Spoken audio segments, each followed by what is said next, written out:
Hello my dear sewing friends, it's that time of the year. I do have a big pile right over here with small upcycles, mending, repairs, clothes for kids, adults, the entire family. So that's what we're going to be doing today. And if you have a pile that you need to tackle of repairs and upcycles, let's go ahead, grab it. Let's do it together. I want to get started with this little number for my daughter. She wore it so well, but now it is finally too short.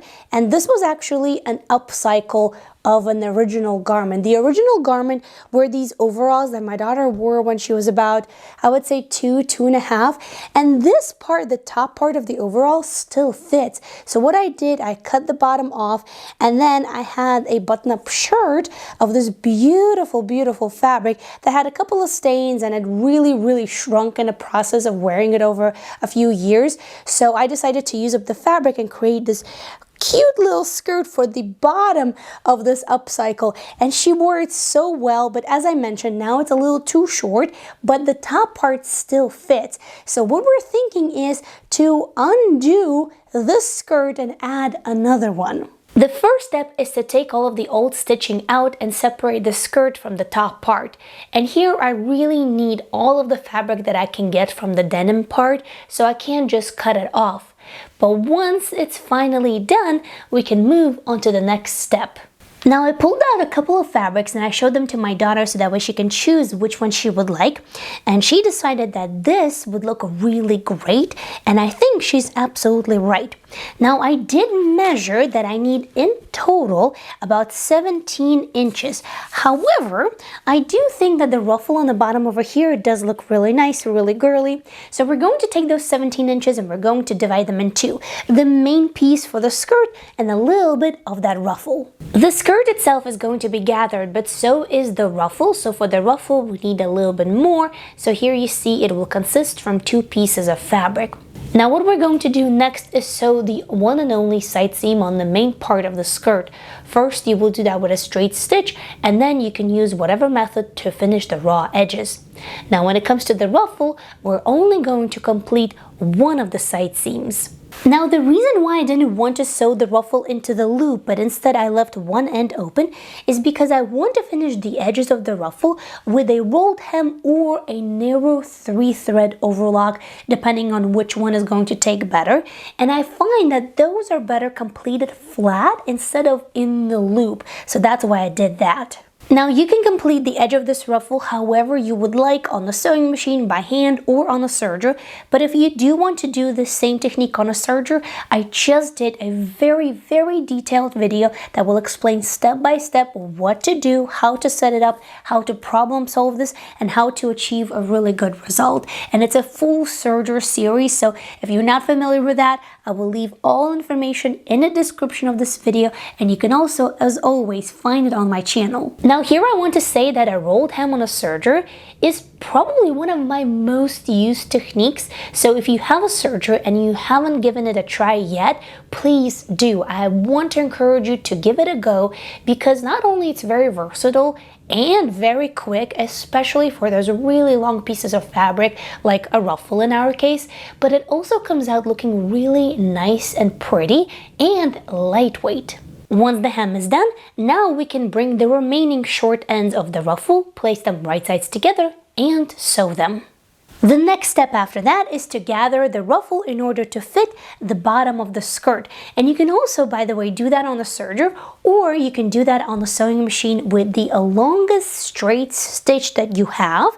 Put it right here on the edge of the ruffle, and then once done, go ahead and pull on one of the threads in order to gather it. Once I have gathered the ruffle to match the width of the bottom of the skirt, I have pinned it in place, and next I'm going to secure it. And I'm going to do that just the same way that I did for all of the other seams in a two-step process. First, just with a straight stitch on a sewing machine, and then I'm going to finish the raw edges of the fabric with a choice of technique. Sometimes it's just a tightly spaced zigzag stitch on a sewing machine, sometimes it's a serger, and sometimes it might be a completely different technique altogether. The last and final step is exactly the same thing that we did on the bottom, but this time I'm going to do that on the top. So we're going to gather the top so that way it matches the width of the denim part. Then we're going to pin it and of course secure it. After that is done, the upcycle is basically complete. So now let's take a look at the final result. When my daughter saw this upcycle done, she right away asked if she can wear it the next day at school. So I will say that it's definitely a winner, and I really love how it turned out. I think it's super cute, but I must say it's going to be probably the last upcycle with this garment, because if the skirt gets any longer, I think it's gonna look really disproportionate with the top. But so far, I think we made a really good use out of this garment. Next we have this backpack. You've seen it before. I repaired it once, and my repairs still stand. They are going strong, but my husband said that there's something else that needs repairs in the strap area, and I can see it right now. This should be very quick and easy, just a couple of stitches here and there, and this will be good to go. I'm going to start by tucking in all of these little threads that are coming undone, pinching it with my fingers, and then pinning everything so that way I know where do I need to stitch. Now here at the sewing machine, we're going to be using just a regular straight stitch. If you are going through a lot of layers, make sure that you make the stitch length a little bit longer, and also make sure that you do have appropriate size needle. I personally think that this backpack is going to kick it soon, because even the material is starting to flake all over, so I think it's going to be time to retire it soon. But you know what? Knowing my husband, I kid you not, it will probably be another 10 years until this finally goes into the trash, because he's very resourceful. He likes to use up things until they're no longer good for anything, and I'm kind of the same way, but I have like a different threshold of that. So if I'm here, he's like way up here. So this is done. It's time to put it aside, and while I still have dark thread in my sewing machine, let's move on to this next project. This is also a mending job, and this time there's a big hole in this pocket. First, I need something to reinforce the hole from the inside of the pocket, and I made this little square from polycotton blend. There's 2 layers of the fabric, so I think that's going to be enough. Now I'm going to place this little piece of fabric behind the hole and baste it all around it with a contrasting thread so that way I can clearly see it. What makes this particular repair extremely cumbersome is the fact that the rip, the hole itself, is right on the fold of the pocket, which makes it really difficult to repair. So we'll see what we can do. Guess what? I can't get this underneath the presser foot of my sewing machine. It's just way too narrow and way too tight inside of the pocket. I can't get it under, and I can't even maneuver it. There's just not enough clearance for the sewing machine. So I guess we're just gonna do it by hand. Now first, I'm thinking, let's clean up the hole itself from all of those weathered threads from where the tear appeared. After that, I'm simply going to fold the edge of the hole to the inside so that way the raw edges are tucked in and not exposed. And then I'm going to very neatly go ahead and sew it to the piece of fabric that I've placed inside of the pocket. Now another way to go about it and still be able to do this on a sewing machine would be by removing the entire pocket, then fixing the hole and then reattaching the pocket back. But these are some sort of tactical pants. I'm not sure if there's anything super specific or super special about these. Doesn't look like they've been constructed with anything super special, but who knows? So I just really don't want to remove the pocket, and that's why I'm doing it by hand. After I have finished sewing around the hole, I have one last thing to do, and that is to attach the edges of the fabric from the inside, so that way they don't really flop around and catch on other things that you put in the pocket. Overall, I would say this is a relatively quick fix. However, as I mentioned before, it was a little bit difficult because of that fold, but here you can see before and after, and while it's not the prettiest fix, it's definitely functional. So it's fixed, back into closet rotation, yay. Next project is going to be quite quick and easy, and this one is totally my fault. Here we have to replace these cuffs. Take a look. You can clearly see a bunch of snags and a bunch of runs. Basically what happened is I had this beautiful sparkly performance wear fabric, and once you stretch it a bit too much, it runs, and I didn't really notice that when I was making this jacket. On the pockets, it's still in great condition, but on the cuffs, because you use cuffs a bit more often than you probably use pockets, and cuffs get more wear and tear, it definitely looks quite beat up. So what we're going to do is we're going to replace the cuffs, and while we're at it, we're going to make them a little bit longer. I'm going to start by removing the original cuff, and here, because the seam is actually really narrow, I'm going to be a little bit of a savage, and I'm just going to cut it off entirely so that way it's a little bit faster instead of just taking out all of the stitches. Next, I grabbed different colors and scraps of knit and ribbing that I had in my stash to see which one is gonna go the best with the jacket, and I think I settled just on plain purple. From here, the steps are really simple, and I'm starting by cutting out 2 cuffs. As I mentioned, while I replace the damaged cuffs, I might as well make them a little bit longer to extend the wear of the jacket, so that's what you see right here. Next, we need to sew the side seam of the cuff. I'm going to be doing that on a serger since I'm working with knits. You can also do that on a sewing machine by using a zigzag stitch.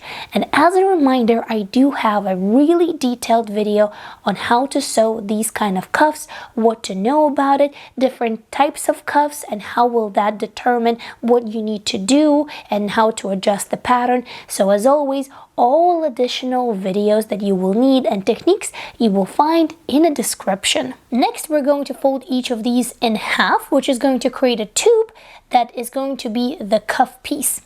After that, place the sleeve inside of the cuff, align the seam of the cuff with the seam of the sleeve, right sides facing, and that's how we're going to serge it or sew it.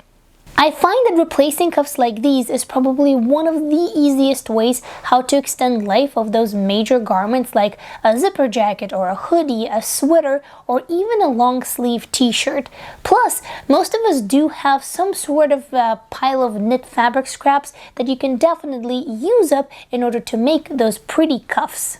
By the way, if you do want to try your hand at those half circle pockets that you see on this jacket, I have a tutorial for that as well. And as always, I will link it for you guys in the description.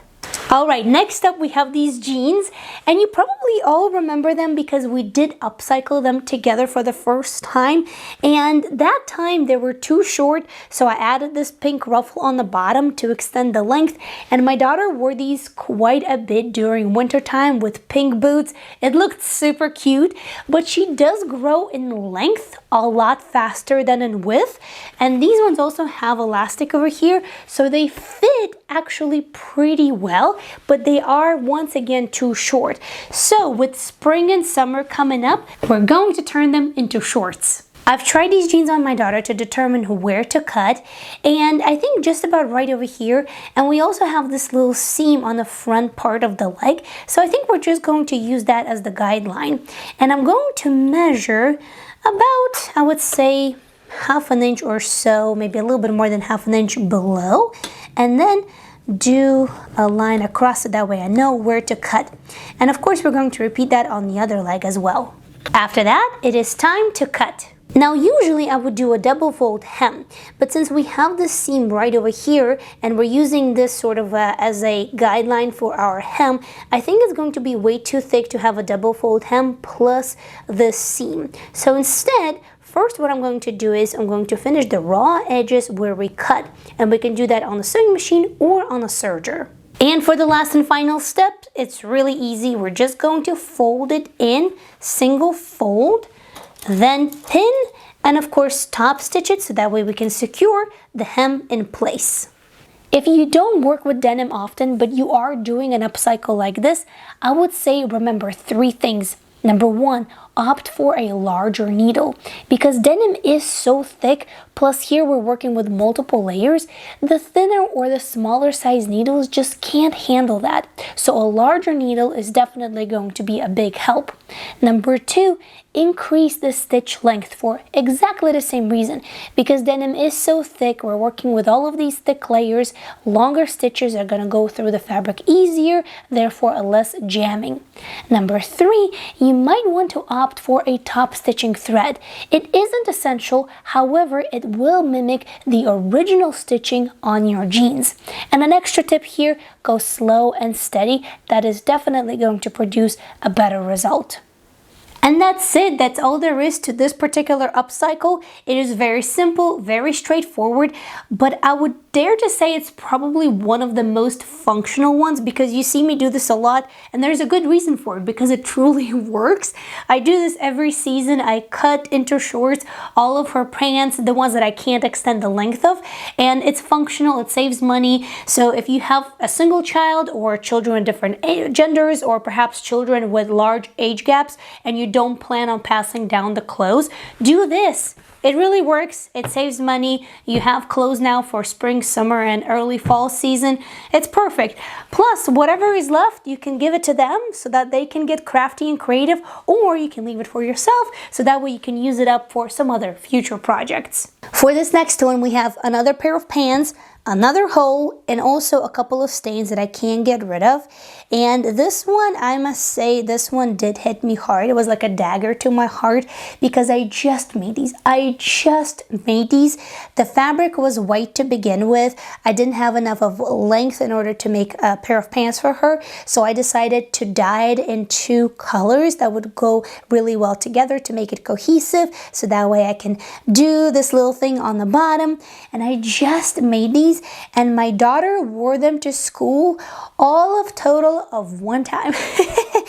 1 time, and then she comes home and there's a hole and there's also these stains, and I'm not sure what that is. I just can't get rid of them, so we gotta do something about it. Now, although we do have to fix a hole, we're actually not going to do any sewing at all, but instead we're going to use iron-on vinyl. I had success with this technique before, especially when the hole is really small. And I think we can also do 2-in-1, cover the hole and also cover all of the stains. My daughter really fell in love with this sparkly, glittery marbled vinyl, of course, because it does look really, really beautiful. So she requested that one, and she also requested butterflies. So that's exactly what I'm working on right here. Now, if you don't have vinyl cutting machine, please do not feel discouraged because you can do something very similar with fabric appliques, especially if you have fabric scraps of some beautiful prints, you can definitely utilize that. Here's a quick example of the fabric scraps that I had of this really fun veggie print. So I cut them out, interfaced them, and then appliqued them on top of a sweatshirt. Alright, back to the current project that we're working on. And once I have all the butterflies that I need, then it's time to position them on the project. And here the goal is to cover the hole and to cover the stains. The last step is to simply iron it on as per instructions. And that's it. The no-sew mending and upcycle is done. I definitely did not expect that these pants are going to look like this, especially when I first made them. But you know what? I do think that they look cute and my daughter loves them, and that's the most important thing. Alright, the pile is tackled. I kid you not, it's like a rock of my chest. So if you need a little bit more of a push to get this done, I have more mending and upcycling videos for you. So I can definitely keep you company while you tackle your pile. Click right over here. And thank you so much for watching. Happy mending, happy sewing, and I'll see you very soon in another video. Bye!